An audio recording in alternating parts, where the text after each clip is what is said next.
Well, a city council meeting in New Orleans descended into chaos. Now, this comes on the heels of Operation Catahoula. Operation Catahoula Crunch was led by Greg Bavino, head of Border Patrol, or at least an official there. Greg Bavino told me on Saturday in America he had a new operation coming this week. And then days later, we have an ICE operation in New Orleans with the goal of arresting 5,000 illegal immigrants, bringing safety, security to the city of New Orleans, much like what we've seen in Chicago and across the country.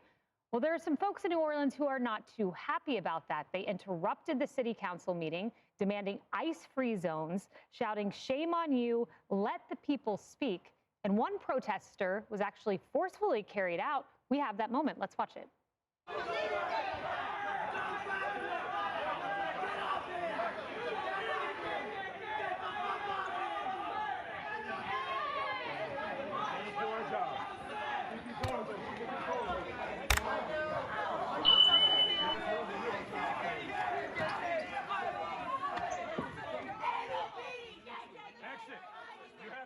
You know, Lisa, I really feel many of these protesters are badly informed about what is happening.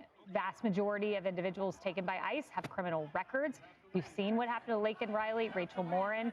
Safety is the preeminent concern of Greg Bavino and the folks leading this operation.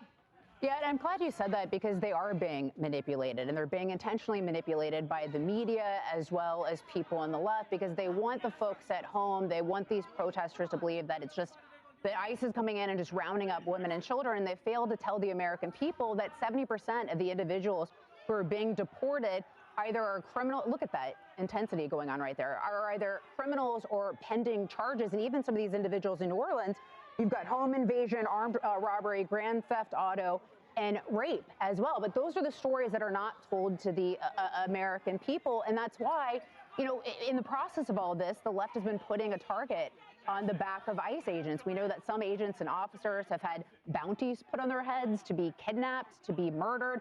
We all saw what happened, unfortunately, over Thanksgiving week with the National Guard members as well. And so, unfortunately, the left, in an effort to manipulate and to propagandize, are putting our law enforcement agents in harm's way as well. I think you're right to make that connection. You know, Carly, Bavino told me that you'll have a left-winger out there calling us Nazi or any of these named masked agents. And then he said within hours, the people on the streets he's interacting with are repeating it.